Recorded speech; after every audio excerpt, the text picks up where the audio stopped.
They say Cedar Hollow isn't on any real map anymore, and maybe that's the way the town likes it. Tucked beneath the long shadows of East Texas pine trees, where the roads forget themselves and birds don't sing after dusk, it rests quietly, waiting for someone to remember. Most passers-by don't even know they've been near it, as if something bends their minds slightly off course. The air in Cedar Hollow always smelled like old wood and summer storms, the kind that never really broke, only hovered, distant and electric. The town itself was little more than a cluster of buildings, a gas station, long out of gas, a chapel with a cracked bell, and, sitting like a tired sentinel at the farthest edge of a dusty road, the Merrill House that no one calls it that officially any more, but everyone knows which house you mean when you whisper the name. A gray, drooping Victorian with shutters that hang like blinking eyelids, and a porch that creaks even when the wind doesn't blow. Children dared each other to touch its rusted gate. Teenagers claimed to hear voices from inside, and old timers just changed the subject when it came up. But for Evelyn Hart, the Merrill House wasn't a ghost story. It was an inheritance. Evelyn had grown up in Houston, surrounded by glass towers and humming air conditioning, her life measured in appointments and smartphone alarms. Her only connection to Cedar Hollow had been her grandmother's stories, told over the phone on quiet Sunday evenings. Her grandmother, Miriam, had lived in that house for nearly 80 years, refusing to leave even as the rest of the town seemed to fade into pine and memory. When Miriam died, the house passed too. Evelyn. There was no will, no lawyer, just a yellowed envelope with a hand-drawn map, a brass key, and a note written in shaky pen. Come home when you're ready. The house remembers. Evelyn thought it was poetic nonsense, the kind of thing lonely old women wrote near the end. But something about the handwriting, about the heavy key she held for a week before deciding, pulled at her dot so she came. The drive was long, sun-scorched, and lined with miles of nothing. The GPS gave up 20 minutes before she found the road, a narrow artery of gravel and weeds, seemingly leading nowhere. But there it was, the house, bigger than she expected, sadder too, like it was waiting to exhale. The gate groaned as she pushed it open. Weeds tangled around her legs. The front steps resisted her weight. With an uncertain moan, the door unlocked too easily, as though it had never truly closed. Inside it smelled like dust and lavender, like dried flowers and hidden things. Sunlight slipped through torn curtains, casting golden lines across floors that hadn't seen footprints in years. She wandered room to room, finding nothing she remembered, yet everything that felt familiar. Old photographs lined the mantel, stern faces, lace collars, eyes that didn't quite look at the camera. A grandfather clock ticked quietly. Though no one had wound it up, the upstairs hallway was longer than it should have been, the way dreams stretch places out. Doors lined it like watchers, and the last one on the left was cracked open. Behind it, her grandmother's room, untouched. The bed was made. A knit-stand held a half-burnt candle and a leather-bound journal. Dust rose like mist as Evelyn sat and opened it. The entries were dated sporadically, some in cursive, others in frantic, jagged scrawl. They whisper at night again. I can't tell if it's the walls or something behind them. The house wants someone. Not May, not yet. Sometimes I forget what year it is. Sometimes I hear voices call my name from the attic. They say it's safe now. Evelyn closed the journal. That night she slept in the guest room with all the lights on. And still she dreamed of footsteps in the hallway dot in her dream. She stood at the top of the stairs, listening. The creak of floorboards, slow and steady, moved closer. But there was no one there, just a house breathing. She woke at 3:13 a.m., heart hammering, silence pressing in. The lights flickered. Once dot, twice dot, then held steady. She tried to convince herself it was just the wiring. The place was ancient. Of course there would be issues. But then she heard it. A whisper dot soft, dot right behind her ear, dot her body froze. Every part of her screamed to move, to run, but her limbs were filled with stone. The whisper returned. Not words exactly, more like a sigh that knew her name. She spun around. No one dot, just a long hallway, and the door at the far end. Still open dot in the morning. She convinced herself it had been sleep paralysis. The rational mind clinging to science like a child clings to a blanket. She brewed coffee in an ancient percolator, found old bread, and sat on the back porch. Birds chirped. Sunlight filtered through the trees. The world felt normal dot until she looked down at her mug. On the rim, in the faintest lipstick print, a color she didn't wear. The wind blew harder than it should have. Over the next days, Evelyn explored the house more. Each room seemed to resist and then give in, like it was slowly remembering her. She found old letters, dusty books, a music box that still played a tune she couldn't name, but the attic was locked. The key from the envelope didn't fit. She asked around town. What little town was left? Most people looked surprised, too. See her. A woman named Mabel at the diner said, "Marrow House still standing? I thought it burned down." Another man, bent with age, muttered, "Some doors you ain't supposed to open, missy." That house remembers too much. Back at the house, Evelyn stared at the attic door. One night it was ajar dot, just slightly, as if waiting dot inside.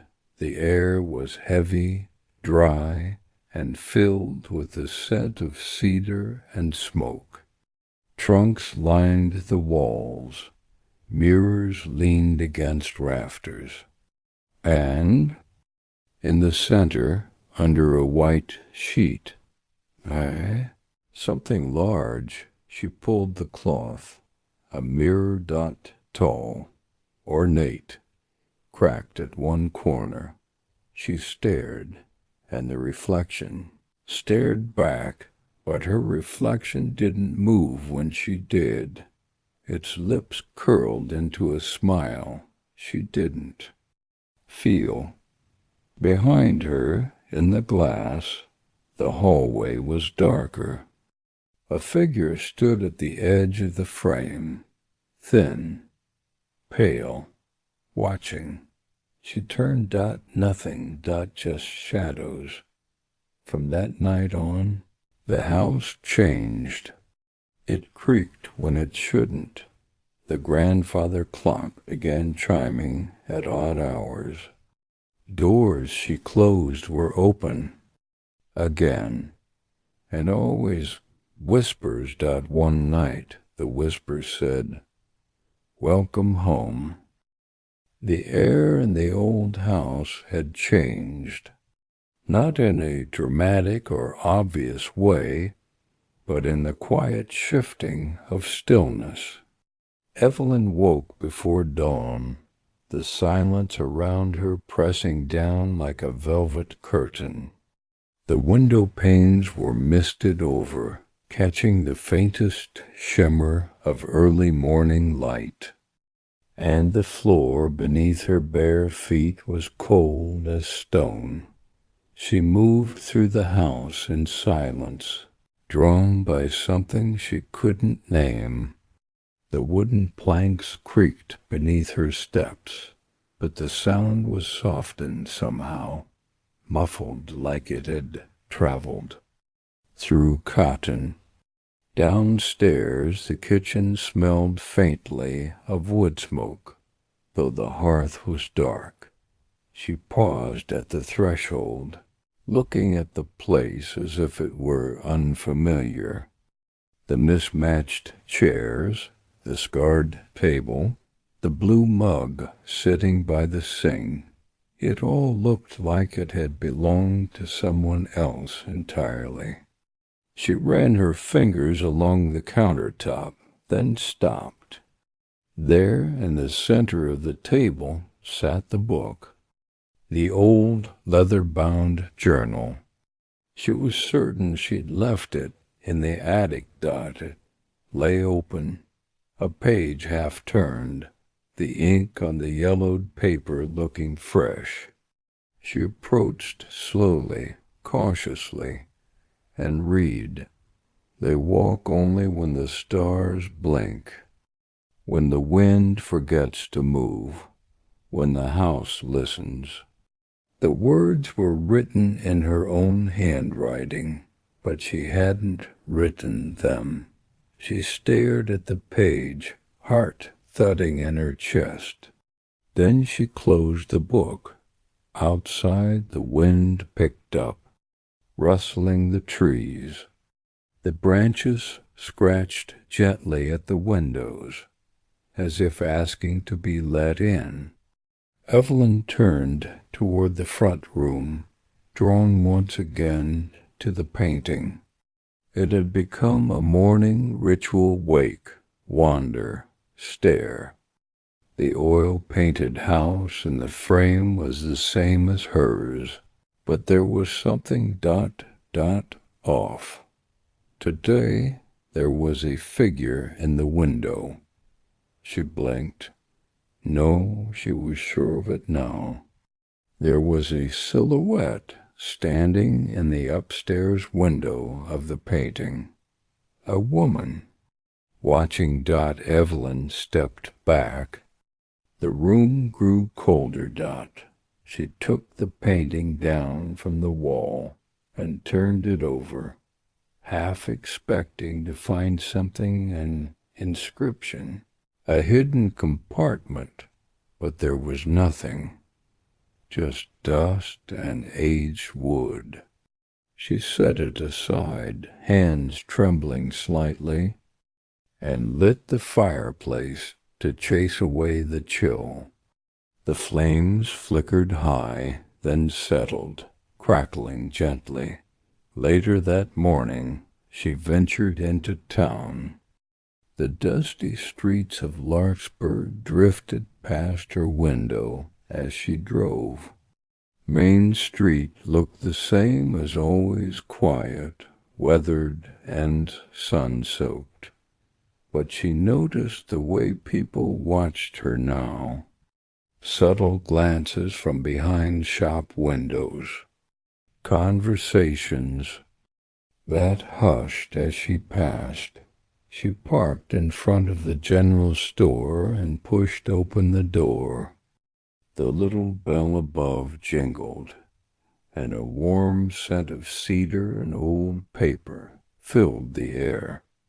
"Morning, Evelyn," said Mr. Rhodes behind the counter. "Morning," she replied. "Can I ask you something strange?" He raised an eyebrow, but nodded. Strange is the only kind of question worth asking. "Do you know anything about the house I inherited? The one at the edge of town?" He scratched his beard.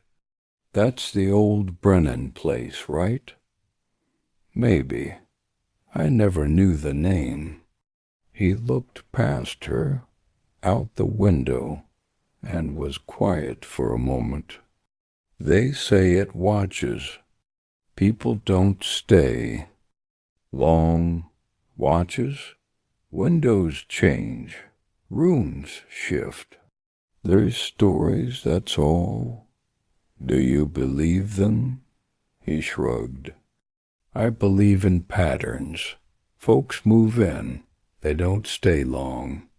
Some vanish." The words chilled her more than she expected. "Has anyone ever written about it, a history?"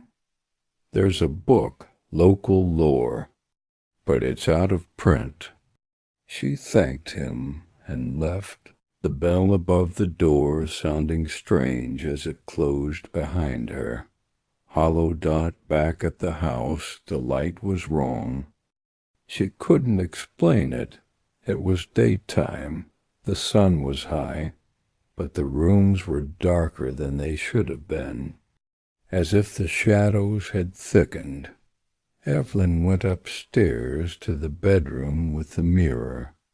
It stood tall and regal against the wall, framed in gold, leaf, and time, but her reflection didn't feel like her own. There was a delay, a hesitation, as if the mirror had to think before responding. She reached out a hand, and her reflection mimicked her. But her fingers tingled when they neared the glass, and she pulled back quickly. A sound behind her, a whisper of cloth. She turned, nothing. The room was still. That night Evelyn dreamed of the house again. But it was older, darker. She stood at the edge of a hallway that seemed to stretch forever. Doors lined both sides, each slightly ajar. From within she heard soft, rhythmic breathing. She moved down the hallway slowly, heart pounding.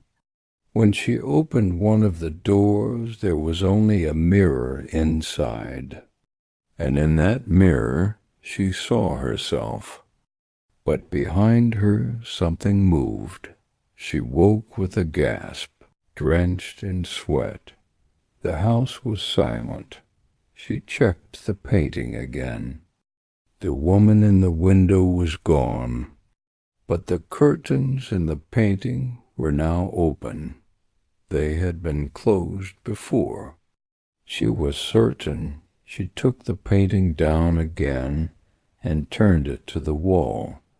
Enough. The next day, Evelyn returned to town, to the tiny library tucked between the old bakery and the post office. Inside, it smelled of dust and lavender. Miss Callahan, the librarian, looked up with a knowing expression. "I was hoping you'd come," she said. "You were? You're staying in the house. People always come here after a while." "I'm looking for anything about its history, or the family who lived there." Miss Callahan nodded and led her to a back room. She unlocked a cabinet and pulled out a leather-bound book, the spine cracked, the pages uneven. "This is all we have." Evelyn opened it gently. Inside were clippings, sketches, handwritten notes, whispers of the past. She found a name, Genevieve Brennan, a woman who lived alone in the house for decades.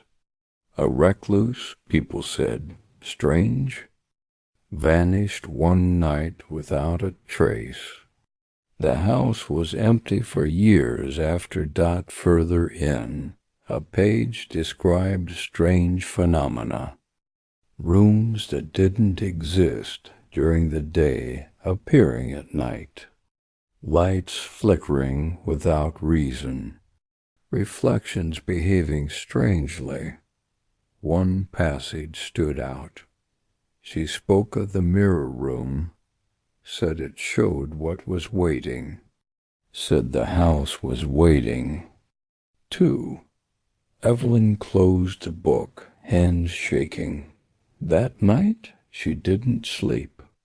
She sat in the parlor with the fire burning low, the journal in her lap. The wind outside howled. At midnight, the mirror upstairs cracked. She heard it sharp and sudden. When she entered the bedroom, the mirror was still intact, but her reflection was not alone. A shadow stood behind her in the glass. She spun around. Nothing dot the figure in. The painting had returned, but this time she was facing outward, eyes locked with Evelyn's, mouth open as if mid-scream. She backed away slowly, the journal slipping from her fingers.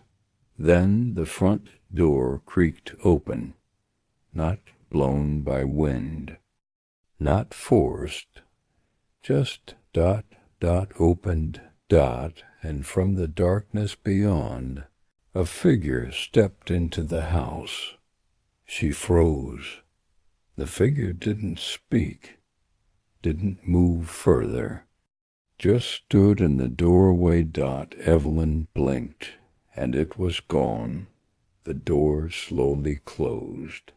She didn't sleep the rest of the night. Dot. By morning, the painting was gone from the wall. Dot. No broken glass. No sign of it ever being there, but the woman in the mirror remained. Dot. Watching Dot, and in the fireplace ashes. The words from the journal were scrawled anew. They walk only when the stars blink, when the wind forgets to move, when the house listens. Evelyn sat in the silence of the morning, the house breathing around her. She was no longer sure who was a guest and who had always been here. That night, the wind swept through the streets of the small Texas town with a curious, almost inquisitive quality.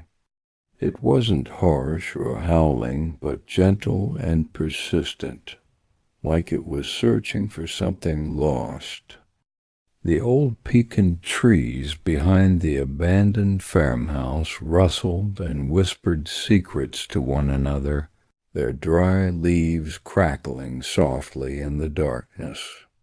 Margaret stood at the window of the upstairs bedroom, watching the trees sway, her silhouette barely visible in the pale light of the moon. The room was dim, save for the glow of a single lantern on the dresser beside her. Her reflection in the window seemed to waver and shimmer, as if not entirely committed to remaining in one place. She hadn't planned to stay another night in the house, but something about the way the wind spoke made her pause. There were questions lingering in the air, quiet ones that couldn't be answered by daylight. Behind her, the bed remained untouched. Dust floated lazily in the air, disturbed by her subtle movements, drifting like ash from an invisible fire. The house had a stillness to it, not entirely empty, but not entirely alive either. She turned from the window and walked slowly through the hallway, her steps muffled by the thick carpet, worn with age. The floor creaked faintly beneath her, not in protest, but in memory. Margaret passed by the portrait. Again, the one that had moved. She had checked it earlier, convinced it had shifted slightly since her last visit, and sure enough the angle had changed. Now she approached it cautiously. It was a woman in the painting, dressed in a modest blue gown, standing in a field with tall grass and storm clouds behind her. Her expression was unreadable, but her eyes, Margaret noticed, seemed more present than any oil painting should allow. "Who are you?" Margaret whispered almost to herself. There was no reply, of course, but the eyes seemed to hold their gaze just a second too long, as if waiting for the question to be repeated. The hallway stretched before her, long and oddly dark, even though the windows weren't fully covered. Something about the layout of the house caught moonlight in strange angles, twisting it, softening it until it was barely useful. As she moved toward the stairway, she paused by the ornate mirror. It was oval-shaped, with the frame carved into winding vines and thorny branches. When she glanced into it, she expected to see her own tired reflection, but instead she saw the hallway behind her, empty, stretched unnaturally long. It wasn't her imagination. She blinked. The hallway in the mirror didn't match the one she was standing in. "Not again," she murmured, backing away. The glass shimmered slightly. Then the image snapped back to normal, and her own reflection reappeared, pale and frowning. Margaret continued down the stairs, the wood moaning softly beneath her weight. At the base of the stairs stood the front door, wide and heavy. Its brass handle had tarnished, and the bottom of the door bore scratches too deep to be made by rodents. She reached for the deadbolt out of habit, but paused. It was already locked. The wind again pushed at the windows. Not loud, not desperate, just present. She crossed through the parlor, past the old gramophone, and the books stacked haphazardly on the floor. She hadn't been able to sleep in this house since she arrived. Something always stirred, something always shifted. Now she was beginning to suspect that the house remembered its past more clearly than she did. She entered the kitchen. The light bulb hanging from the ceiling flickered when she pulled the cord. The counters were cluttered with the remnants of half-formed meals tea she didn't drink, toast she never finished. The air smelled of cinnamon and dust, and something else, smoke, not burning, not fire, but faint like a candle recently extinguished. Margaret's eyes drifted to the back door. It creaked gently on its hinges, as though someone had just passed through. She opened it and stepped onto the porch. The night air was thick with the scent of earth and shadow. Across the yard stood the barn, its doors closed, its windows dark. She stared at it for a long time. "I should check," she whispered, but her body resisted. Her feet wouldn't move forward. She stood on the porch until the wind grew still. Then, almost against her will, she turned back inside. Upstairs. The lantern in the bedroom had gone out. She hadn't blown it out. She was sure. As she ascended the stairs, she felt the air grow cooler, the scent of extinguished flame stronger.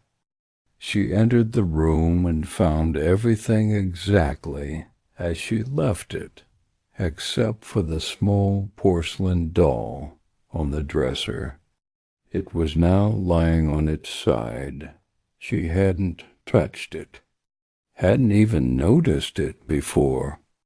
Its painted eyes stared up at the ceiling, arms slightly outstretched. She picked it up, turned it over. There was something etched on its back, faint, handwritten. "Don't follow the whispers." Margaret blinked. The message was barely legible, as though written decades ago with a shaking hand. Her skin prickled. The whispers. She hadn't heard them yet, but maybe the house was preparing her.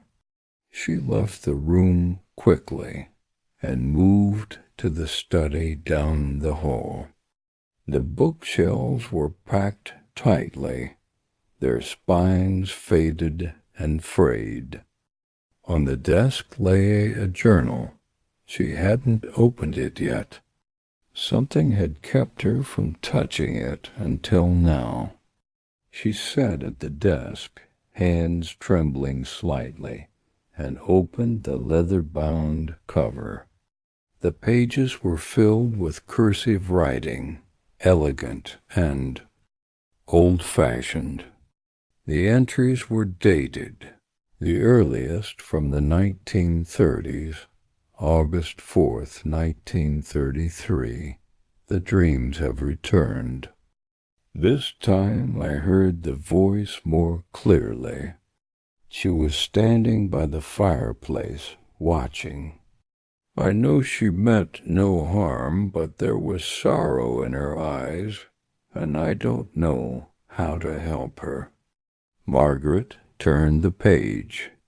September 17th, the door in. The cellar rattles again, even though it is bolted. I heard the sound of crying soft, barely human. There are no children here. Her breath caught. The cellar. She hadn't been down there yet. She flipped through more entries, each one darker. Then the last. Mentions of shadowy figures, music playing at odd hours, mirrors showing things they shouldn't. October 22nd. I saw her reflection in the mirror. Though she was not in the room, I think she's trying to remember who she was. I think this. House holds the key. Margaret closed the journal. The air had grown colder still. She looked toward the hallway and saw for just a second movement, a figure, perhaps, rounding the corner at the far end. She stood and followed slowly. The hallway seemed longer now. The floor groaned louder, and as she reached the end, she found not the guest room, but a door she hadn't seen before. Narrow, wooden, with no handle. Her hand moved to touch it, but stopped inches away. She could feel heat pulsing from the wood, rhythmic and alive, the sound of a faint heartbeat, perhaps, or the echo of one long faded. She turned away, unable to face what might lie behind it. Downstairs again, the living room seemed larger, more cavernous. The shadows had deepened, stretching into corners they didn't belong. The fireplace glowed though she hadn't lit it. A single flame danced on the logs, casting flickering shapes across the walls. She moved toward it, drawn, unsure why. On the mantel lay a photograph she hadn't seen before. A woman in a blue dress, the same as in the portrait. But now she was smiling, standing beside a man whose face had been scratched away. Only the outline of his figure remained, a ghost in silver nitrate. Margaret's hand trembled as she placed the photo back. The whisper came then, soft, barely audible. "Stay," she turned quickly.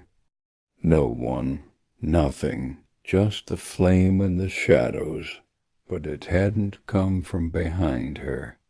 It had come from within the fire. She stepped back, breath quickening. "You're not real," she whispered. The fire pulsed once, then died. The room fell into darkness. Only the ticking of the old clock remained. Somewhere upstairs a door slammed. The wind returned now, pressing harder against the windows, now less curious and more urgent. She ran to the kitchen, grabbed the lantern from the hook, lit it with shaking hands. The flame flickered and hissed, casting gold light across the walls. She stepped toward the basement door. The whispers were clearer now, urging her, warning her, "Don't follow. You need to remember, the cellar holds the key." She turned the knob. The stairs descended into darkness. She took one step, then another. The wood beneath her feet creaked like it hadn't been touched in decades. The air was damp, thick with mildew and memory. As she reached the bottom, the lantern flickered. The walls were lined with shelves of jars, old tools, and bundles of herbs. In the corner sat a trunk sealed with iron clasps. she moved toward. It crouched and touched the lock, cold, ancient, but not rusted. A keyhole stared up at her. She reached into her coat pocket and found the key she didn't remember picking up. It slid in perfectly. The trunk creaked open. Inside was a box. Inside the box a letter, addressed to her. To Margaret. You must finish what I could not. The house is not haunted. It is waiting. It remembers what others forget. She is not lost. She is trapped. You can find her. But the mirror must be used at the right time. The letter ended there. No signature. No date. Only the scent of old ink and sorrow. She stood, turned toward the stairs, and the door slammed shut above her. The rain had stopped by morning, leaving the streets of Hollowford glistening like strands of black ribbon under the pale sunrise. A fine mist still clung to the low hills, and in the distance the old Carter house seemed to emerge from it, like a memory that refused to fade. In town, life moved on in its slow, predictable way. Shopkeepers opening their shutters, the bakery releasing the warm scent of bread into the cool air, but to Clara, everything felt different. She couldn't forget the whisper in the attic, the shadow that moved when she was certain she was alone. She had hardly slept. All night she kept hearing the creak of the floorboards above her room, even though no one should have been upstairs.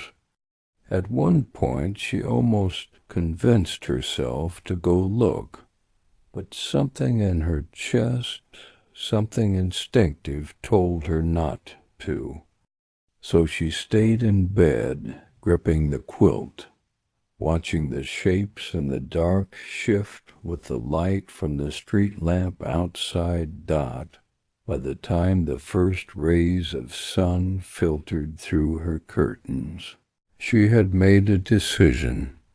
She couldn't just keep wondering what was happening in that house.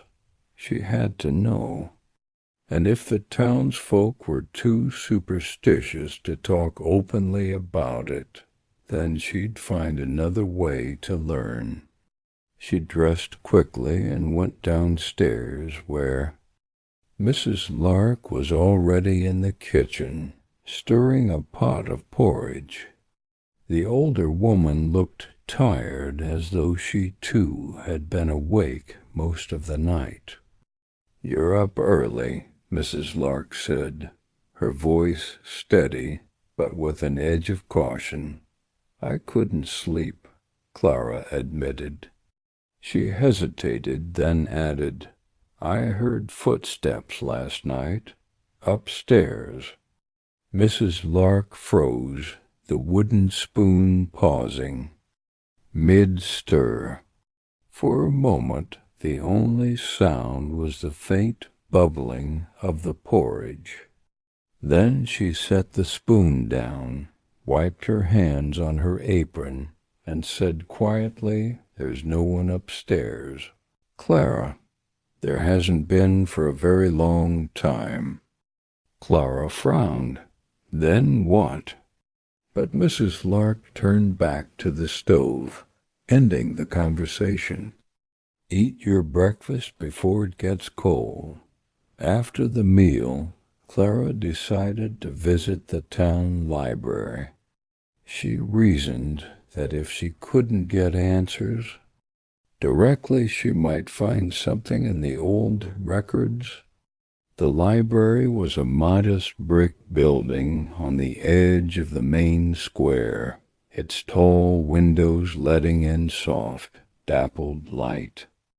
Inside, the air smelled faintly of paper and dust, and the shelves were lined with both new and old books. Mr. Hargrove, the librarian, was perched behind the counter, polishing his spectacles.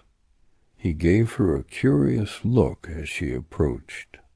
"You're new in town," he said. Double quotes, "yes? I'm staying at Mrs. Lark's for a while." She lowered her voice. "I was wondering if you have any historical records about the Carter house." His expression changed instantly, and for a moment she thought he might refuse. But then he gestured toward the back. "Third aisle, far corner. There's a section of local archives.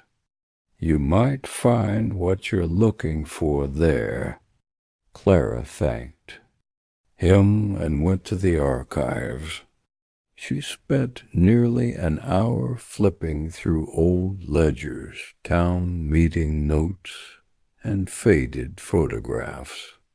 Finally, she found a newspaper clipping from 1924.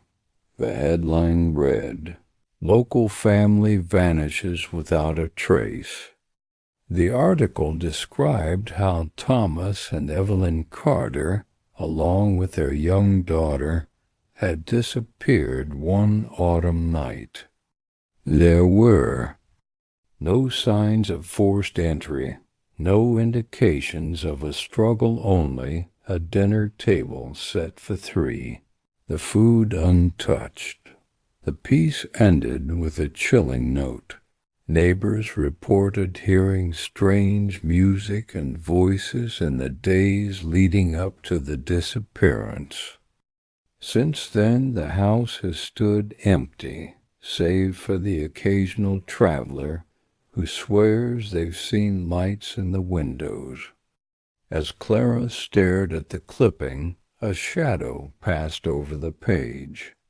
She looked up, but no one was there. The air seemed colder. All of a sudden, and the fine hairs on her arms stood on end. She slipped the article into her notebook and left the library. The image of the empty Carter house etched even more deeply into her mind. That evening the mist rolled in earlier than usual, swallowing the outlines of the town. Clara sat in her room, the newspaper clipping on the desk before her, trying to piece together the fragments of the mystery. A knock at her door made her jump. She opened it to find Mrs. Lark holding a small lantern. "If you can't sleep again—" "Tonight," the older woman said quietly, "you might want this." She handed the lantern to Clara and walked away without another word. Clara set the lantern on the desk, its warm glow casting soft shadows across the walls. She knew she wouldn't sleep. Instead, she would listen for the footsteps, and when they came, she'd be ready to follow them. Clara did not sleep that night. Not really. She lay in the thin hours between midnight and dawn, listening to the house breathe, to the wind moving across the roof like a hand turning the page of a very old book. She kept the lantern beside her bed, its soft glow a small argument against the long shadows that gathered at the corners of the room. And sometimes, as if to taunt her, the shadows would lean in and listen, as though they expected an answer. In the morning, the town felt slow, like honey that had been left too long in the sun. And Clara moved through the day with the carefulness of someone who has learned the world might change while she is not looking. She kept the newspaper clipping from the library folded in her pocket, the paper soft from being smoothed, the words about the family who vanished circling in her mind like a small, persistent bird. She found herself returning to the Carter house as the day softened, drawn by a mixture of dread and curiosity that felt like a kind of hunger. The house smelled of rain that had never fallen, as if the air held echoes of weather, and when Clara reached the porch, she paused, hand on the rail, feeling the coolness of the wood under her palm. It seemed to breathe under her fingers, a slow exhalation. And somewhere within the house a wooden floorboard sighed, a long, delicate sound that might have been a greeting or a warning. She pushed open the door, and it moved with a sound like a voice clearing its throat inside. The parlor was arranged in a way that suggested someone had left in a hurry. A chair pushed back from the fireplace, a teacup cooling on a saucer, the photograph Clara had seen in the journal propped on the mantel, the couple in the photo smiling as if nothing could happen to them, as if the world outside photographs was fixed and safe, and yet the air was charged with a static that made the fine hairs on her arms stand up. The dust motes hung like tiny planets, and as she moved into the room, a soft music began somewhere between the walls, a fragment of a lullaby half remembered, and always just out of reach. She followed the sound, down the hall and past the door that led to the study, past the narrow door she had not noticed before, and it opened as if answering an invitation. Though no one had touched it, inside the kitchen, the light from the window was thin, the sky pale, and on the table lay a small brass key, one she did not remember placing there. Glinting like a secret, it was engraved with a pattern of tiny leaves that spiraled into one another, a symbol she thought she had seen sketched in a margin of the old journal, and when she touched it, warmth moved up her fingers like the beginning of a smile. Clara kept the key in her pocket, and with it in her palm she felt steadier, as if the house itself had agreed to let her keep something, as though it had opened and handed her part of its memory.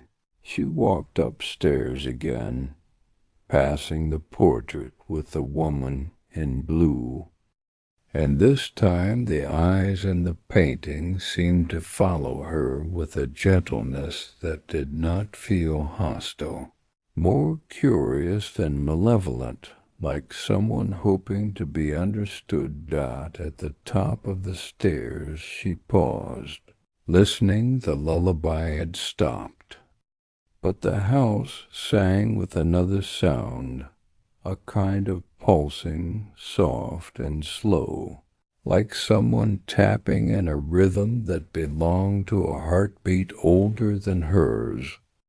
She realized that she had stepped into a place that existed on two clocks, one ordinary, one folded inward and secret, and the mark of that second time could be felt in the way the air carried the scent of jasmine, though no, Jasmine grew in the yard. Her hand moved to the attic door without thinking. The brass key fit with the ease of something remembering, and as the lock turned and the door eased, a breath of air escaped, cool and dry and smelling of cedar and old paper. Inside the attic, a single bulb hung from a wire. It sputtered to life. As she stepped in, and for a moment the attic held its breath, the way a room holds. The last note of a song dot the space was full of trunks and chairs wrapped in sheets. And under a white cloth, the silhouette of something stood that was taller than a trunk and narrower than a wardrobe.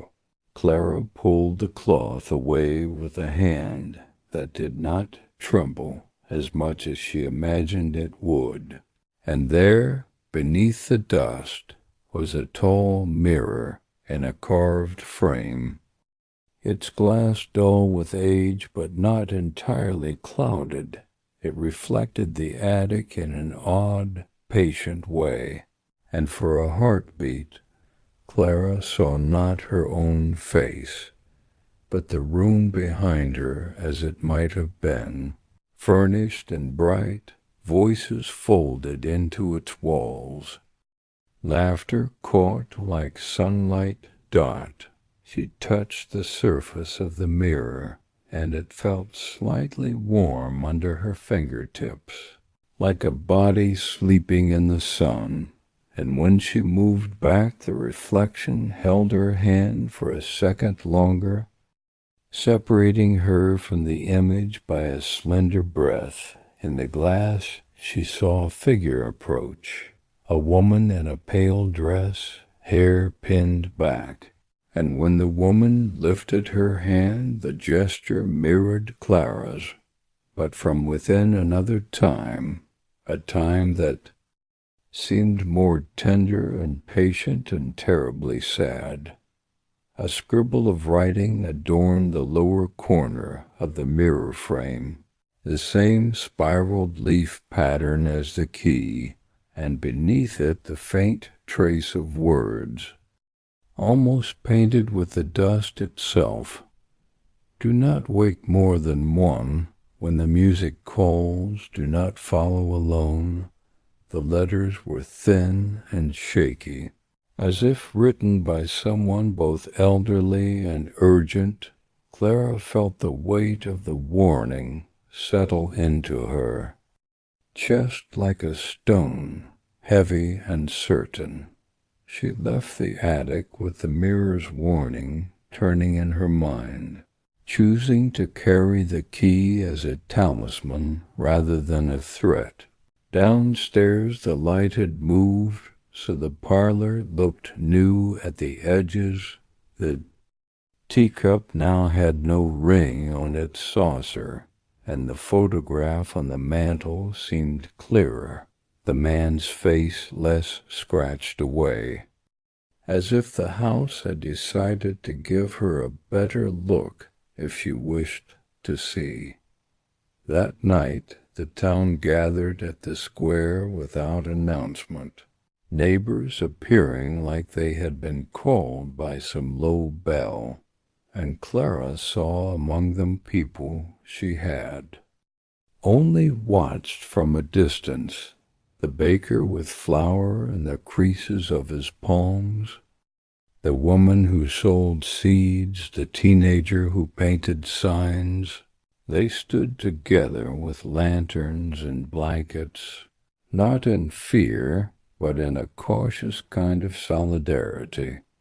And when Clara asked why they had come, the answer was a soft chorus. There is a light that doesn't leave, someone said, and sometimes it needs company. They spoke in murmurs, the kind that catch and fold into the night, stories threading together like worn ribbon.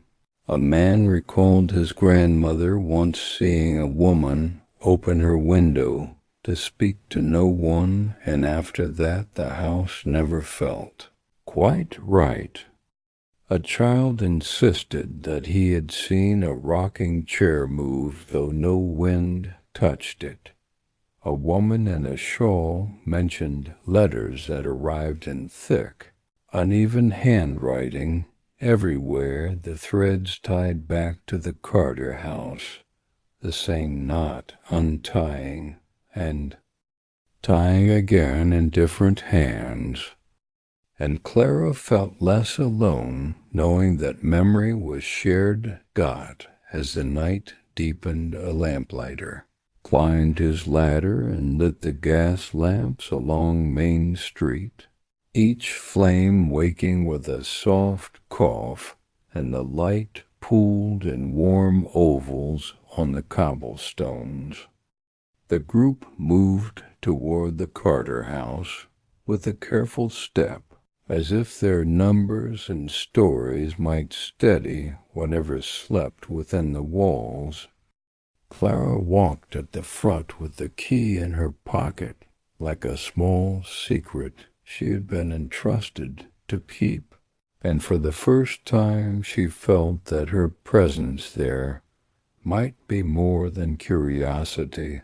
It might be duty. They stood outside the gate while the others spoke of making a plan, but Clara felt pulled toward the window on the second floor where, earlier, she had seen the shadow lean. She climbed the steps, not too quietly.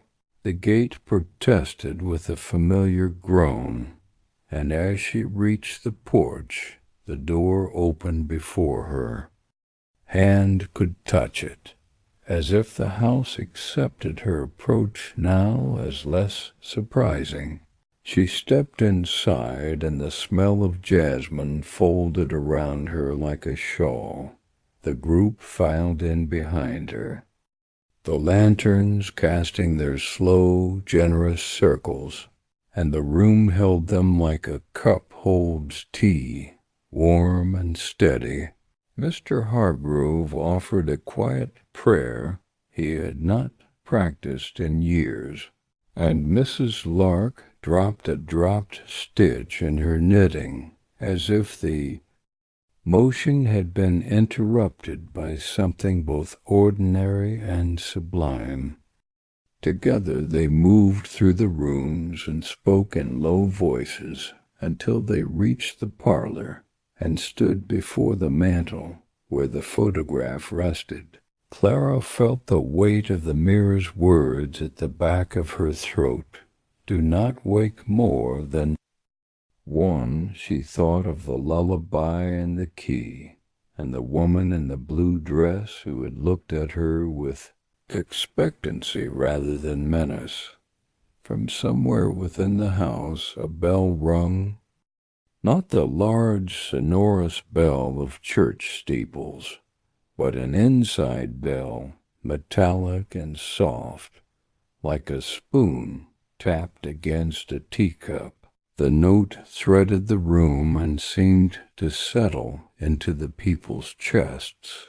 For a moment the lanterns dimmed and brightened in sympathy, and in that half-breath the photograph's image blurred and then reformed, the man's scratched face resolving, his eyes clear and patient.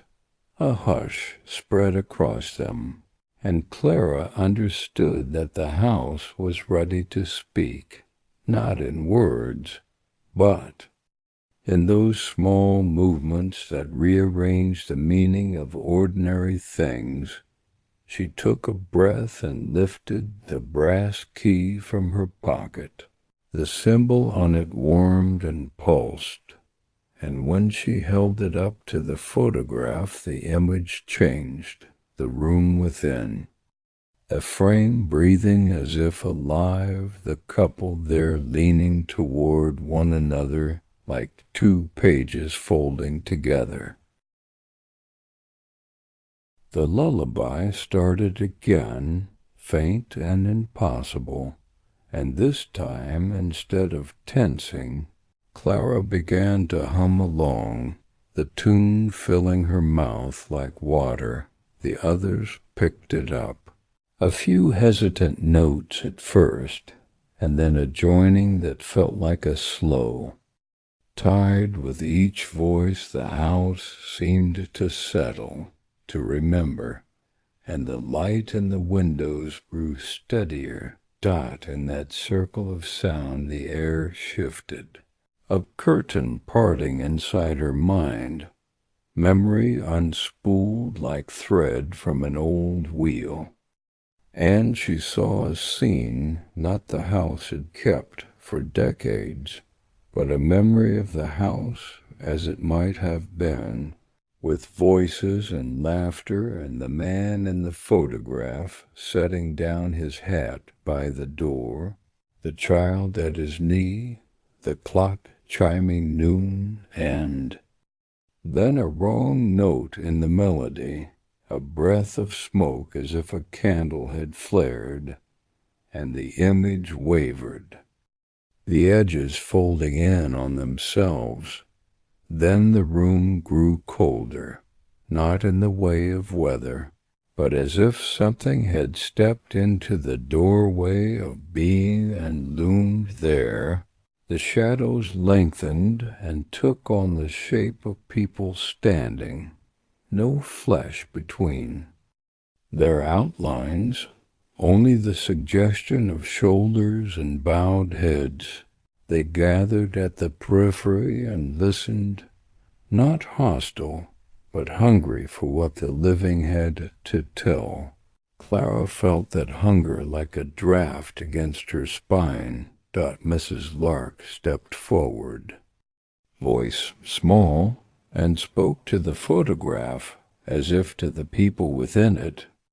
She told them about the town, about small joys, the growth of a seed into a sunflower, the way snow had come early the year the baker broke his knee, a recitation of kindnesses that sounded oddly like offerings. And with each small story, the figures on the edge leaned as if they were being read to sleep, not for the first time, but as if being soothed into a rest they had lost long ago. When the night finally thinned to a rim of lavender at the horizon, the group left the house in a more orderly, gentler hum than they had arrived. Clara lingered a moment, throat tight with an ache that was no longer fear but understanding, the key in her hand heavy with a new purpose. She walked back through the garden, where dew had begun to settle on the grass like tiny lamps, and as she reached the gate she turned and saw the upstairs window, and in it a movement she could not entirely name, a figure standing, but not in the way of a threat, more like someone waving a goodbye that a story gives when it finishes a scene. She slept that night with the lantern at her bedside, but the dreams were lighter, not the relentless questions that had plagued her, instead threads that were more like ribbons, possibilities that might be tied again, loose endings that might be made neat. The house breathing beside her like a companion, not a captor. In the morning she found a note tucked under the door, her handwriting, though she did not remember writing the words. It reads simply, "Keep the light with you. There are rooms that forget." Beneath was a small drawing of the leaf symbol she had seen on the key, and for the first time since she had found the clipping in the library, Clara felt less like an intruder and more like a steward, a person given a fragile job to hold spaces and stories so they might not dissolve. And so she began to move through the town differently, checking windows that blinked, leaving a lamp on by a stranger's door, or a kettle warming on a low flame where no one had planned to cook. No one asked questions about why she did these small acts of attention, because here attention was its own currency, and Clara had suddenly become fortunate in that she had more than a pocketful to spend. Days passed not with dramatic events, but with a slow stitch, each evening finding her back at the Carter house, each time sitting with a photograph, listening for the lullaby, tracing the spiral on the key as if it were a map, and the town in turn seemed to even out.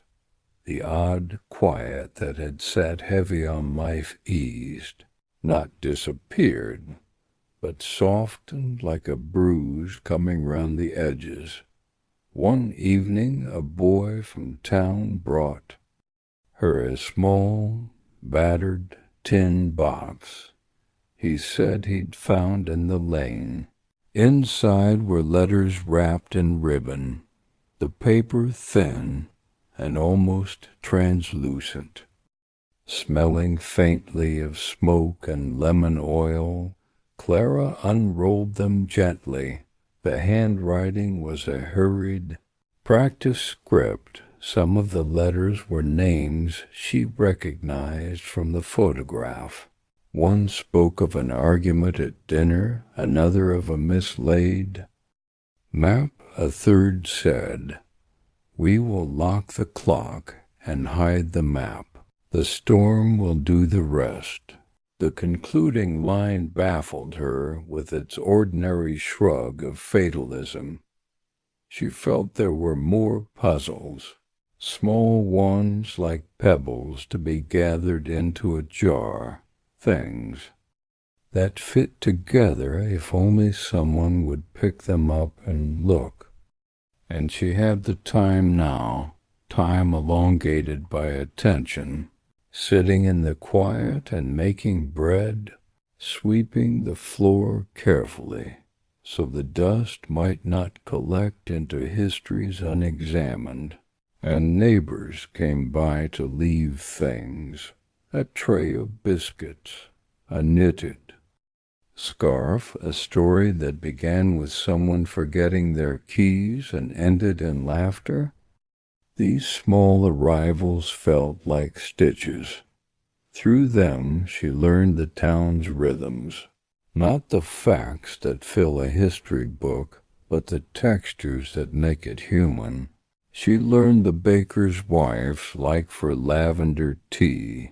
She learned that Mrs. Lark's son had left and made a life in the city, but sent home jars of pickles every autumn.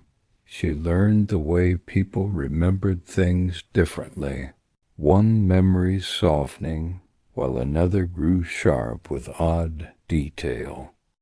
And she began to collect these recollections not as proof, but as evidence of the place's soul. On a day when the sky held its breath, Clara was at the town well when the sound began again. Like bell-metal undercloth, she thought of the inside bell. The spoon tapped against the teacup, and the people in the periphery of the Carter house leaning in to the warmth of story. She walked to the house, the key warm in her palm, and when she entered the parlor, the light that did not leave settled like a wrapped present on the mantel, and for a moment she saw not the photographed couple, but the room itself, then a child at the window, then the man and woman at the table, all breathing a rhythm she recognized. Clara understood then that the house did not merely hold memory like a box. It cultivated it like a careful garden, tending to the seeds that were planted by small gestures, the kettle warming, the chair rocking, a lullaby hummed across a kitchen table. It did not eat people as the old Haley suggested, but rather it swallowed absence and returned it to the town as stories, which is to say it returned meaning in new forms. As evening settled into the valley below, the lanterns came on, and the shadows shrank modestly away. Clara placed the tin of letters back.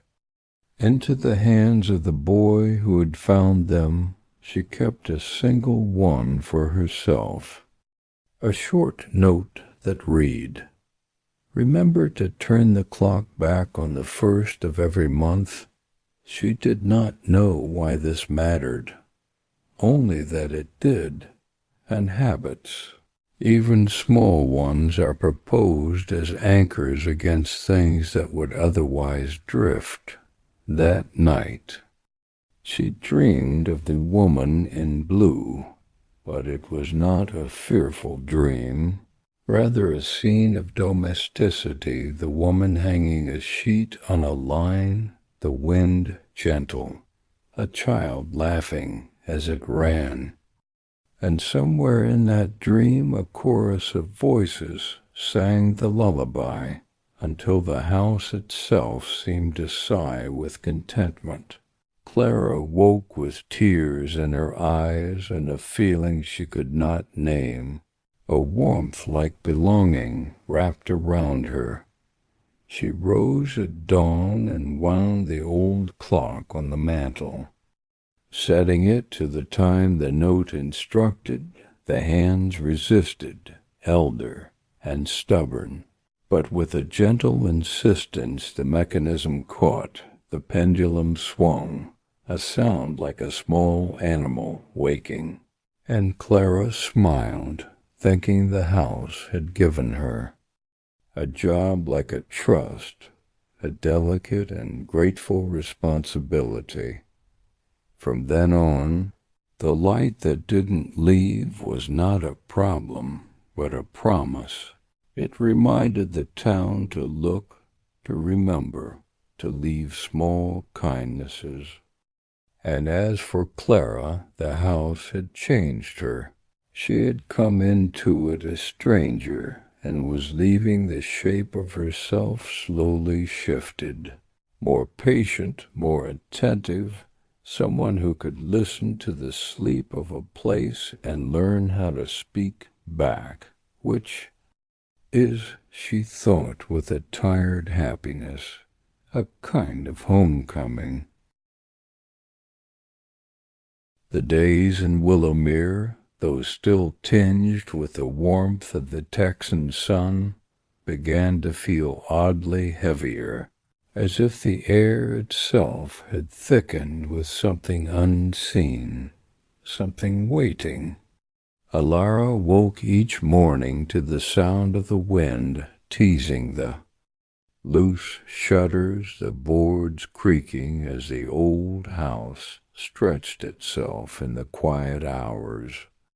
The scent of the nearby mesquite trees drifted in through the cracked window, earthy and faintly sweet, yet there was an undertone now, a dampness that did not belong in this dry season, a coolness in the air that made her shiver even before. Her bare feet touched the worn wooden floor. She would rise, wrap the faded quilt around her shoulders, and pause at the window, watching the pale mist that curled low across the yard. It wasn't normal for August, and yet it had come every day for the past week, lingering until the sun was high. At first, she told herself it was nothing, just a trick of temperature, but something in her chest knew better. Caleb had noticed too, though he tried not to speak of it much. He busied himself in the barn or out in the garden, but Elara caught the way his eyes darted toward the house when he thought she wasn't looking. He'd pause at the threshold before stepping inside, as if the place itself had become a thing he had to enter with caution. One evening as they sat at the kitchen table, the fading light pooling gold across the chipped enamel surface, he finally spoke. "You felt it too," he said, his voice low. Not a question, but a statement.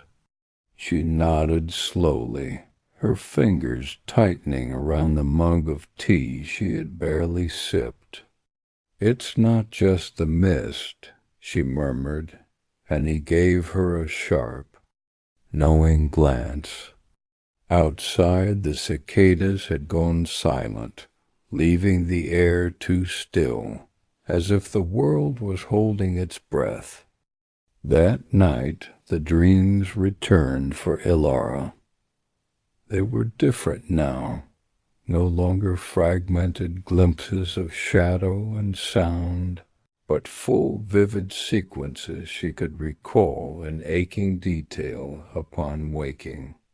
She stood in the hallway of the house, the wallpaper, peeling in strips, the floorboards beneath her feet slick with some dark liquid she dared not name.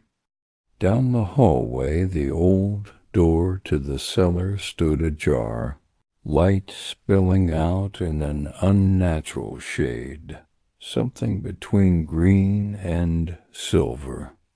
She could hear a hum from below, low and steady, like a deep voice speaking words she almost understood. Her feet would carry her closer, though her mind screamed to turn back. Every time, just as her hand would reach for the door, she would wake, breathless, heart pounding, the quilt tangled around her as though she'd been thrashing.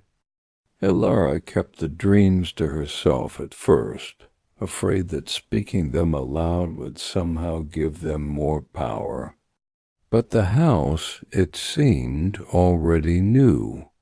Small things began to shift without her touch. A chair turned slightly away from the table. A book left open to a page she didn't remember reading. The mirror in the upstairs hallway angled toward the door, as if to watch it. The sound of the wind through the eaves took on a tone like whispering, and sometimes when she pressed her ear against the cool plaster of the wall, she could swear she heard faint, rhythmic tapping, like fingers drumming. Caleb noticed her. Uneasy, but said nothing, perhaps because he feared what he might admit in return. Then, one afternoon, a knock came at the door. Not the polite, hesitant tap of a neighbor, but a firm, deliberate rhythm that echoed strangely in the hollow space of the old house. Elara froze, her hand halfway to the doorknob. The sunlight outside was dimmer than it should have been, clouds gathering quickly, though the forecast had promised nothing but clear skies. When she opened the door, no one stood there. Only the sight of the long, dusty road stretching empty. In both directions and at her feet, a small bundle wrapped in oilcloth. She knelt, her fingers brushing over the damp surface, and unwrapped it to find an object she did not recognize, a brass key, long and slender with teeth cut in an unfamiliar pattern and a faint engraving along its shaft, a spiral coiling inward. Caleb came up behind her, his shadow falling across the key. He crouched, his brow furrowing. "That's not from around here," he said, his voice almost a whisper. She nodded, unable to tear her eyes from the object. The metal felt warm, as though it had been sitting in sunlight, though the day was cool. Something about it made her stomach twist, the way a scent might suddenly bring back a half-forgotten memory. That night she dreamed again, but this time the key was in her hand, and when she reached the cellar door, the hum grew louder, words forming in a language she could not name, and the spiral engraving began to turn on its own. She awoke with the impression that the key was not to something in the house, but to something beneath it. In the following days, Ilara and Caleb began to hear noises at night that neither of them could easily explain. A slow dragging sound along the floorboards above them when they were downstairs, or the faint creak of the staircase when no one was climbing it. The mist thickened, sometimes curling in through the smallest cracks in the windows, carrying with it a scent of wet stone and something faintly metallic. Ilara caught herself listening for the hum, even in waking hours, and sometimes when the house was quiet enough, she thought she could hear it faintly, like a memory pressing at the edge of her mind. One evening, as the sun dipped below the horizon, Caleb took the key from its place on the mantel and held it up to the fading light. "We can't just ignore it," he said. "Whatever this is, it's not going away." Ilara hesitated, her chest tightening. She had the sudden, inexplicable urge to tell him no, to put the key back and never speak of it again. But deep down, she knew he was right. The house, and whatever lived in its bones, was waiting for them to act. The pale amber light of morning filtered through the warped curtains of the old house, brushing across the worn wooden floorboards with a soft, tired glow, as if the sun itself hesitated to disturb the lingering quiet that had settled over the night. Carolyn stirred first, still curled under the faded quilt, the slow rhythm of her breathing shifting as her mind began to drift awake. The night before had been heavy with whispers and uneasy dreams, yet something about the way the day began felt almost deceptively gentle, as though the house had decided to grant them a fragile reprieve. She sat up, rubbing her eyes, and glanced toward the corner where the rocking chair had stood still all night, or so she hoped. But her gaze froze. It was facing the opposite direction now, turned toward the window instead of the fireplace. She swallowed, her pulse quickening. but forced herself to move quietly, not wanting to wake the others yet. In the kitchen, faint. Traces of the storm's passing were evident, a thin line of dampness under the back door, the scent of wet earth lingering in the air. She reached for the kettle, trying to focus on the simple comfort of making tea, when a faint creak sounded from above. At first, she thought it was just the house settling, but the steps were slow, deliberate, as if someone were pacing on the second floor. Caroline's fingers tightened on the kettle handle. The others were still asleep downstairs. Whoever was up there hadn't gone to bed with them. She forced herself to breathe, to listen. The footsteps paused, then began again, this time moving toward the staircase. Caroline set the kettle down and back toward the table, her eyes never leaving the dark opening of the stairwell. And then, without warning, the sound stopped completely, leaving a silence so deep it felt unnatural. It was in that silence that she realized something else. The faint ticking of the grandfather clock in the hallway had stopped, too. The house was holding its breath. Slowly she reached for the nearest chair, gripping it like a shield.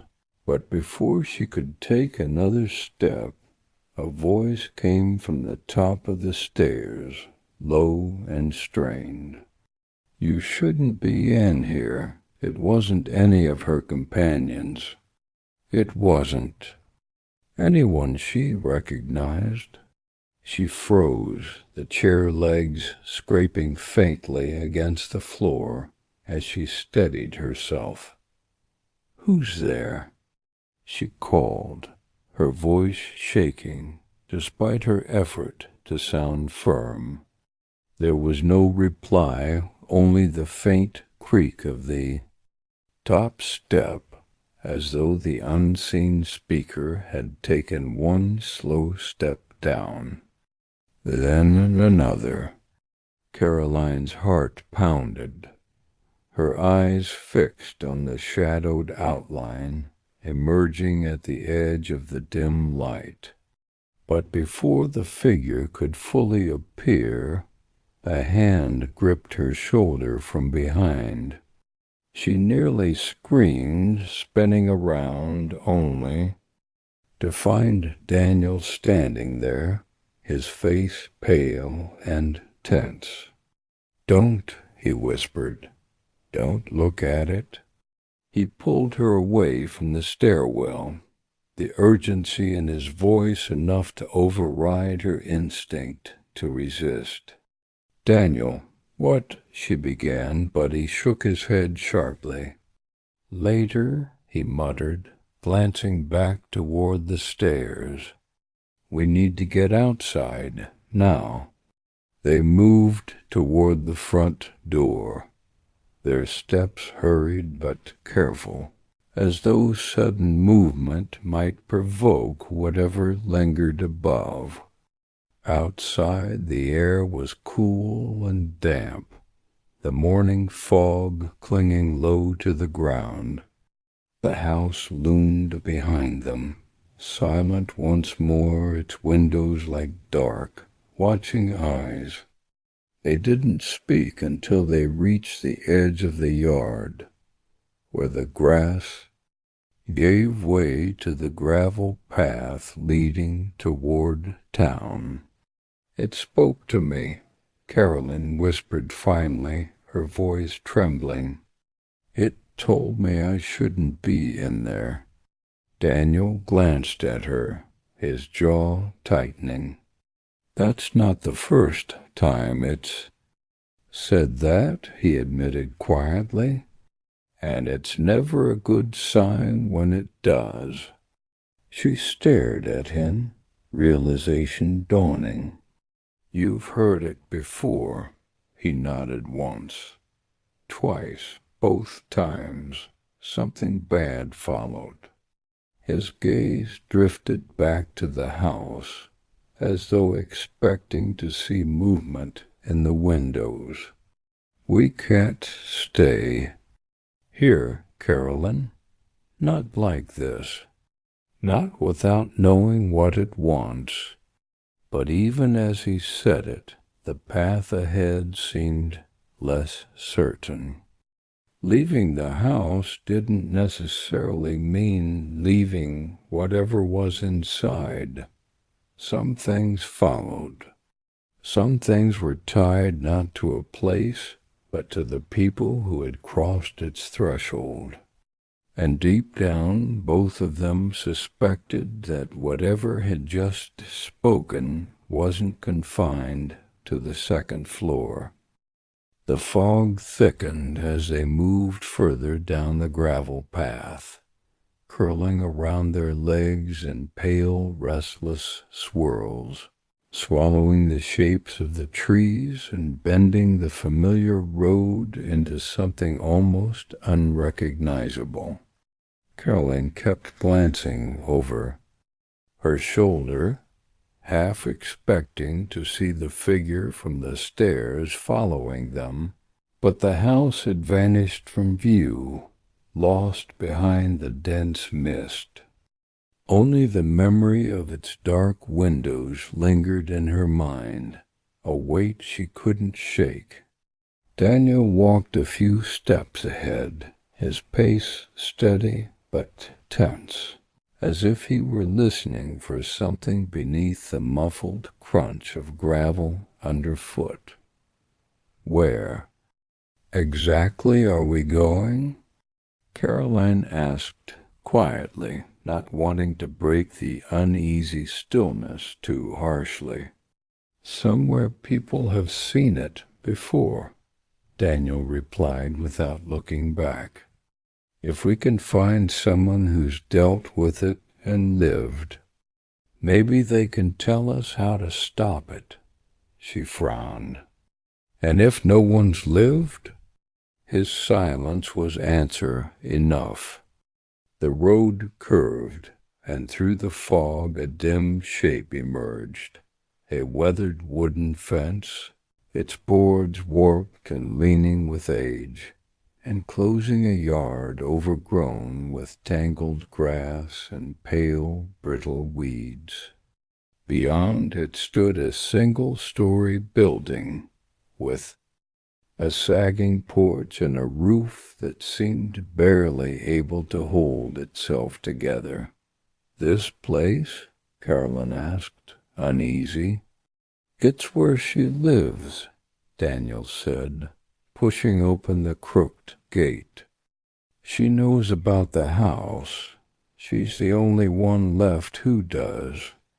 They approached the porch, each step making the boards groan under their weight.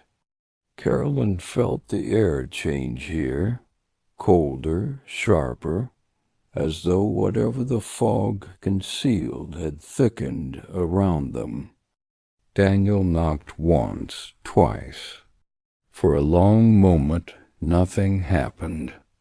Then the door creaked open, just enough for a single pale eye to peer through the gap. I told you never to come back, a hoarse voice said. I didn't have a choice, Daniel replied. It's awake again. The door opened wider, revealing an elderly woman wrapped in a heavy shawl, despite the mild air, her face lined with a kind of weariness that suggested she'd spent a lifetime watching shadows. Her gaze slid to Caroline, lingering just long enough to make her shift uncomfortably. She's been inside? The woman asked. Yes, Daniel said. Then it's already begun, the woman muttered, stepping aside. Come in before it follows you. Inside, the air smelled faintly of herbs and old paper. Shelves crowded with jars, candles, and bundles of dried plants lined the walls. And in the center of the room, a low table was covered with yellowed maps and notebooks. The woman closed the door with deliberate care, locking it twice before turning. Back to them. You think you can leave it behind, she said, her voice low. But that house isn't just wood and stone. It's a snare. Once it's spoken to you, you carry part of it with you. The longer you stay away, the quieter it becomes. But it's never gone. Carolyn felt a chill creep up her spine. Then what do we do? The woman's gaze was unwavering. You find what it wants before it decides you're no longer useful. Daniel leaned forward. And if we don't? The woman's answer came without hesitation. It takes you, piece by piece, until there's nothing left to know you were ever here. The words settled in the air like a weight neither of them could lift. Carolyn stared at the maps on the table, each marked with strange symbols and faded handwriting. What are these? She asked. The woman's expression darkened. The places it's touched.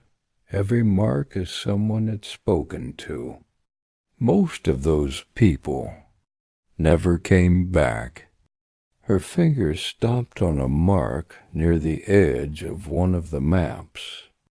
This was the first, and if you're lucky, it might also be the last.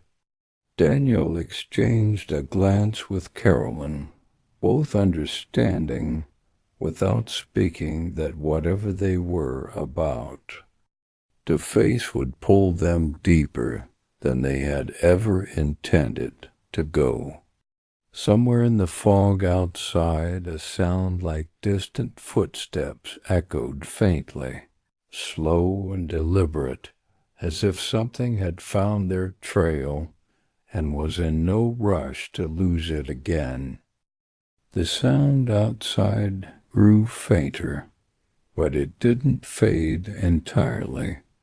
Carolyn stood frozen, straining to hear beyond the thick silence of the room, her hands resting lightly on the edge of the map-covered table.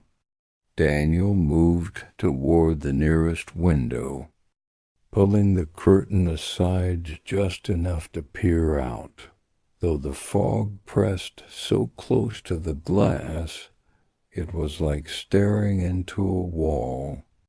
Don't, the old woman warned sharply, her voice cutting through the stillness. Daniel let the curtain fall back into place. What is it out there? Carolyn asked, her voice low. The woman didn't answer immediately.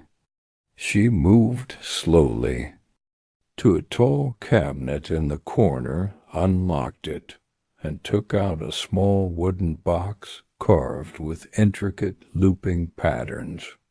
Setting it on the table, she slid the lid open to reveal a row of worn, polished stones, each etched with symbols Caroline couldn't recognize. These, the woman said, are what's left from before the house had walls, long before it had a door. Carolyn frowned. Before it was built?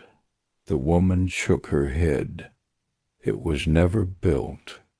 It grew. Her words sank into the air like heavy stones into water. Daniel glanced at Carolyn, but she only stared back at the woman, unable to find the right question to follow such a statement.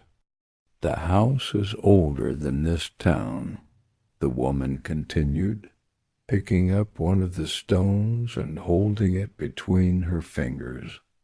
Older than the roads that lead here, older than the names carved on any grave in that churchyard. She placed the stone into Caroline's palm. It was cold, unnaturally so, and for a fleeting moment she thought she felt it pulse faintly, like a slow heartbeat. "Why give this to me?" Caroline asked, unnerved. "Because it already knows you," the woman said simply. "And if it's chosen you, you'll need something to remind it that you can choose back." Daniel's jaw tightened. "We didn't come for riddles. We came for answers. How do we stop it?" The woman looked at him, her pale eyes clouded with something that might have been pity or perhaps resignation. "You can't stop it. You can only close the path it's using now, but another will open. They always do." She leaned over the maps, her finger tracing a winding path through faded ink lines until it reached a black circle marked at the edge of the paper. "This is where you go. If you make it there before it finds you, you might shut the door behind you." Carolyn followed the line with her eyes. The circle sat deep within a part of the map that seemed wrong, the lines crooked, the land oddly distorted. "What's there?" she asked. "The first place it rooted itself," the woman sighed, "and the only place it can be hurt." Daniel's voice was steady, but his hands curled into fists. "Then we'll go." The woman's gaze lingered on him, and for a moment Caroline thought she might argue, but instead she stepped back, as though the decision had already been made for them. "If you do," she said, "don't look at the windows on the way. If you do, it will see you." The warning lingered in their minds as they stepped back out into the fog, the wooden gate creaking softly behind them. The air felt heavier now, the mist curling in thicker, almost oily strands, clinging to their clothes and hair. The path ahead was barely visible, but Daniel set a determined pace, the map folded tightly in his hand. Carolyn kept the stone in her pocket, her fingers brushing over its carved surface, the faint pulse still there, like a heartbeat buried under ice. They walked for what felt like hours, the road bending and twisting in ways that made no sense, as though the land itself were shifting under their feet. Once Carolyn thought she saw a light flicker far off in the fog, but when she turned her head, it was gone. The silence pressed on them until it was broken by the sound of running water. They emerged into a clearing where a narrow stream cut across the path, its surface dark and glassy.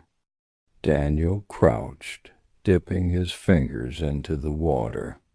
"It's warm," he said, frowning. Caroline hesitated, then looked upstream. In the distance, half hidden by the mist, a small stone bridge arched over the stream, its surface covered in moss. "We have to cross there," Daniel said, rising. But as they approached, the fog thickened until the bridge was barely a shadow, and the sound of water grew louder, rushing like a river far too large for the trickle they had seen. Caroline's steps slowed. "Daniel, does it sound closer?" "To you?" He didn't answer. When they reached the bridge, the air around it was colder than anywhere else they had walked, their breath visible in faint, drifting clouds. The stones beneath their feet were slick, but it wasn't just moss.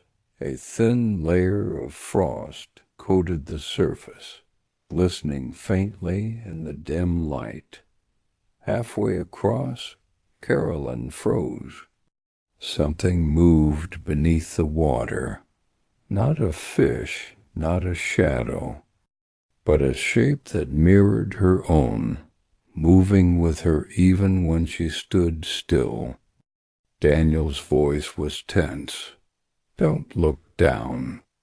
She forced her gaze forward, but in the edge of her vision she saw the reflection tilt its head, the movement slow and unnatural. The other side of the bridge seemed impossibly far, the arch, stretching longer than it had from the bank.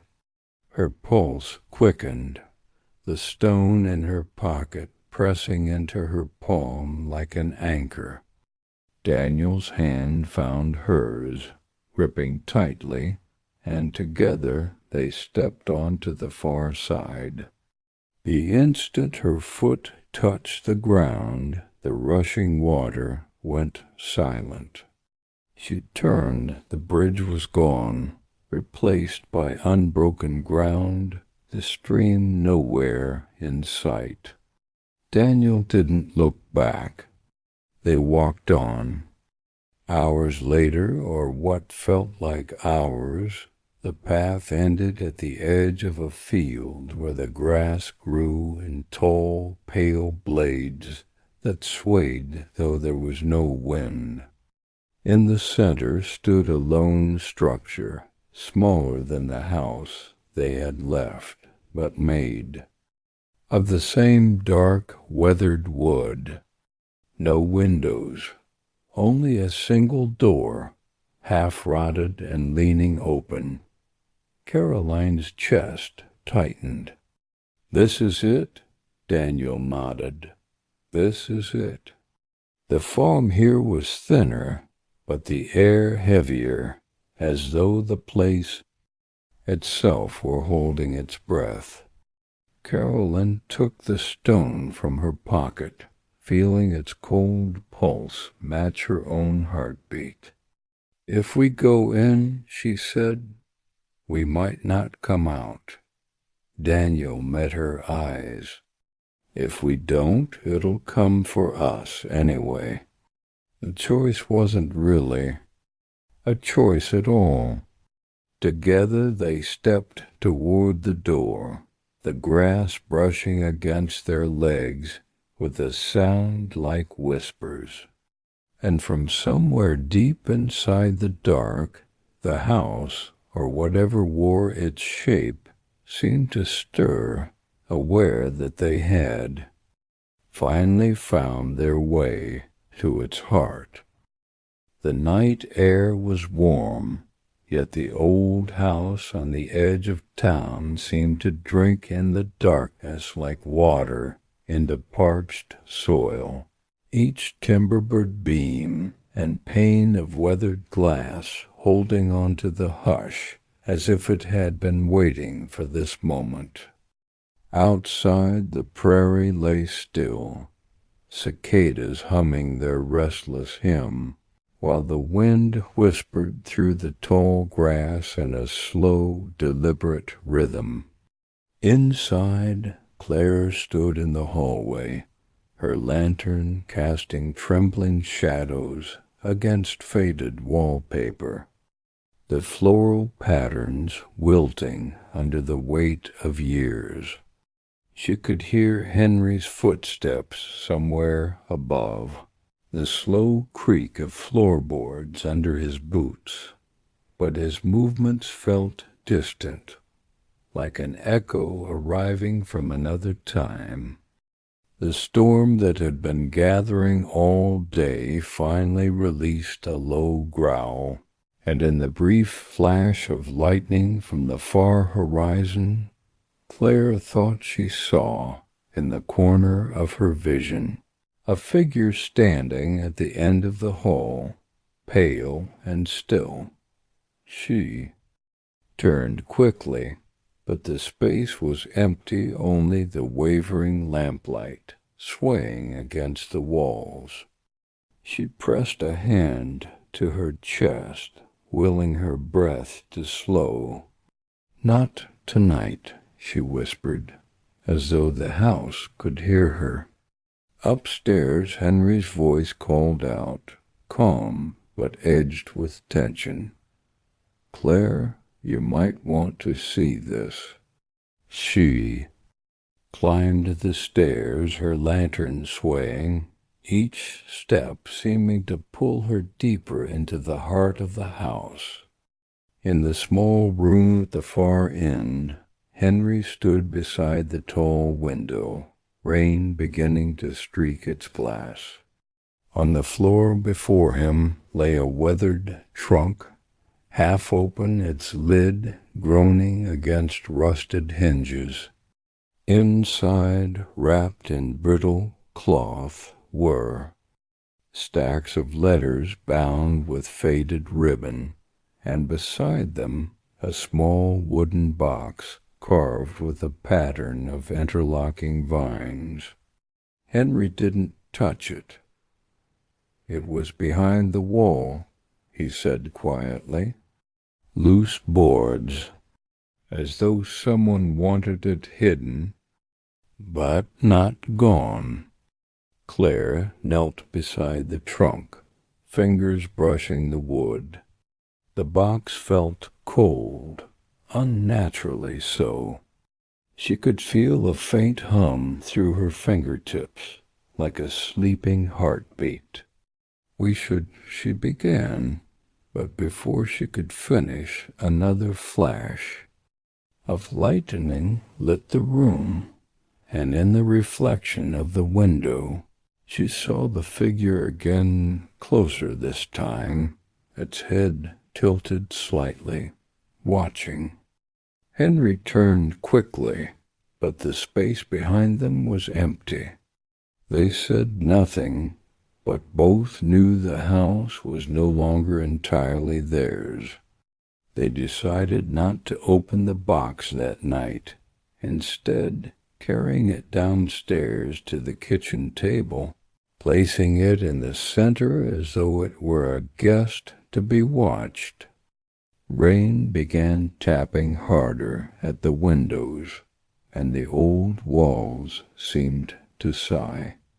Henry lit the fireplace, the glow pushing back the shadows in soft, flickering arcs, and they sat opposite each other in silence, the box between them. At some point, Claire's eyes grew heavy, the rhythm of the rain drawing her toward sleep, but she was pulled back by the faintest sound, like a whisper, curling just at the edge of hearing. She glanced at Henry, but he was staring into the fire, his face unreadable. "You hear it, too?" she asked softly. He nodded without looking at her. The whispering grew clearer, not words exactly, but the cadence of speech, as if the box were speaking in a language neither of them knew. The house seemed to lean closer, every creak and groan bending toward that sound. Finally, unable to bear the pressure of it, Claire reached forward, fingers trembling, and undid the tiny latch. The lid lifted with a sigh, and the whispering stopped. Inside was a single object, a delicate silver key, its bow worked into the same vine pattern as the box.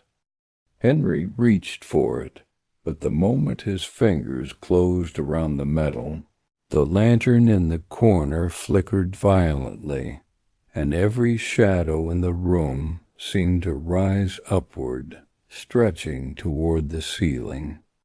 The wind howled through the chimney, though. The storm outside had gone utterly still. Claire felt it then, a shift, subtle but absolute, like the entire house had drawn in a single breath. "It belongs somewhere," Henry murmured, his voice distant. "It's been waiting." They searched the house from top to bottom that night, the key cool in Henry's palm, trying it in every lock, every drawer, every hidden compartment they could find, but it did not turn in any of them.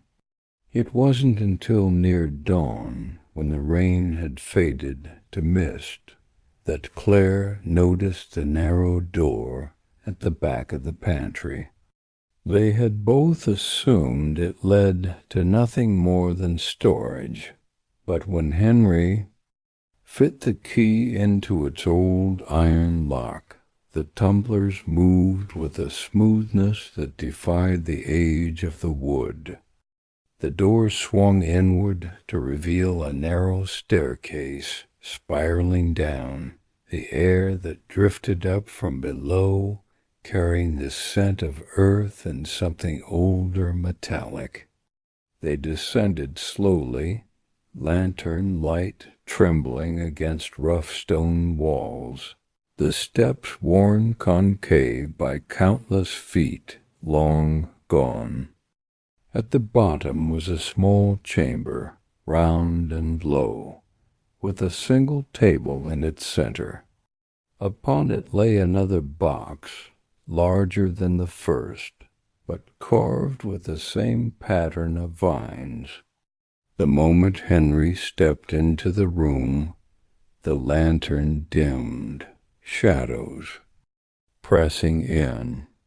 "This is it," Claire whispered, not knowing how she knew.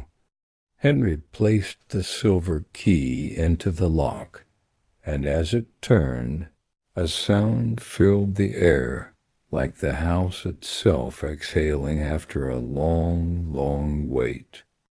The lid opened, and inside lay a book, its cover blackened with age, pages edged in silver.